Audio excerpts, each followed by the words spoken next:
கர்த்தருடைய பரிசுநாமத்துக்கு ஸ்தோத்திரம். ஒரு கிறிஸ்தவன்னா எப்பொழுதுமே ஒரு தேவனோடு ஒரு ஐக்கியத்துல இருக்கணுங்க. அவரோட ஒரு கனெக்டிவிட்டி எப்பொழுதுமே இருக்கணும். எப்படி கரண்ட் கூட பல்ப் கனெக்ட்டா இருக்கும்போது அந்த வெளிச்சம் கிடைக்குதோ, அதே மாரி நம்ம எப்பொழுதுமே 24/7 தேவனோடு ஒரு கனெக்டிவிட்டில இருக்கணும். ஒரு ஐக்கியத்துல இருக்கணும். ஏன்னா, அப்பதான் என்ன ஆகும்னா, அவருடைய சித்தம் என்ன நமக்கு தெரியும். அவருடைய சித்தத்துல நடக்கும்போது தான் நம்ம தேவனுக்கு பிரியமாய் வாழ முடியும். அவரோடு நம்ம நித்திய நித்தியமா இருக்க முடியும். நெறைய பேர் என்ன இதெல்லாம் தேவையில்லங்க. நான் ஆல்ரெடி எனக்கு வேதம் தெரியும். நான் வேதத்தின்படி நடக்கிறேன்னு சொல்லி, நான் கரெக்ட்டு.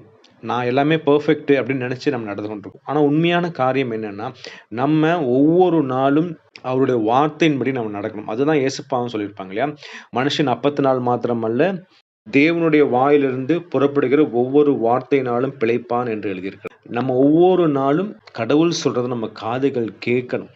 நம்ம இருதயத்துல ஆவியானவர் உணர்த்தும்போது, அத அப்படியே செய்றவர்களா இருக்கணும். அப்படி இல்லன்னா என்ன ஆகும்னா, இந்த வாழ்க்கை ரொம்ப கடினமான வாழ்க்கைங்க. இது ஒரு வனாந்தரமான வாழ்க்கை. இந்த வனாந்தரமான வாழ்க்கையில நம்ம கடந்து போகணும்னா, நித்தியத்துக்குள்ள கடந்து போகணும்னா, நம்ம இந்த வார்த்தையை கேட்டு நடக்கிறவர்களா இருக்கணும். அப்படி இல்லன்னா என்னன்னா, நம்ம வழி தப்பி போயிரும்.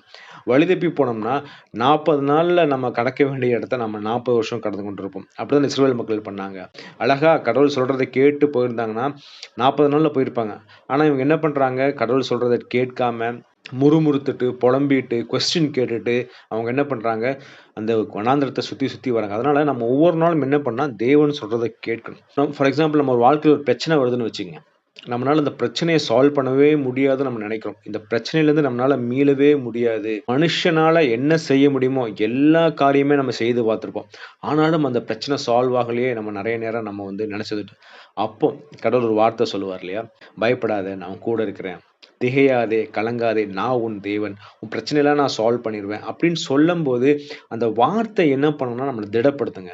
அப்ப அந்த வார்த்தை என்ன பண்ணும், அந்த வார்த்தைய பிடிச்சுக்கொண்டு கடவுள் இந்த வார்த்தைய சொல்லிட்டாருங்கிற அந்த விசுவாசத்துல நம்ம நடக்கும்போது, ஆட்டோமேட்டிக்கா அந்த பிரச்சனை எல்லாம் சால்வ் ஆயிரும் இல்லையா?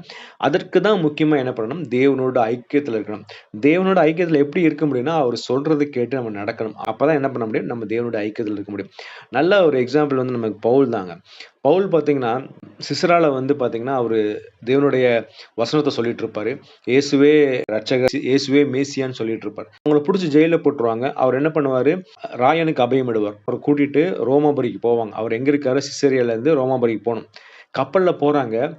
கப்பல்ல கிட்டத்தட்ட 276 பேர் இருக்காங்க. அதுல நூற்றுக்கு அதிபதி இருக்கிறாங்க, போர் சேவகர்கள் இருக்கிறாங்க, மற்ற கைதிகள் இருக்காங்க. எல்லாத்தையும் கூட்டிக் கொண்டு அவங்க எங்க போறாங்க, ரோமாபுரிக்கு போறாரு. பவுல் சொல்லுவாரு முன்னாடியே, "போக வேண்டாம். இதுல நமக்கு பிரச்சனை இருக்குன்னு" சொல்லுவாரு. ஆனா அவங்க என்ன பண்ணுவாங்க, இவரு சொல்றத கேட்காம, மாலுமி சொல்றத கேட்டு கெளம்பிருவாங்க. நெறைய பிரச்சனை.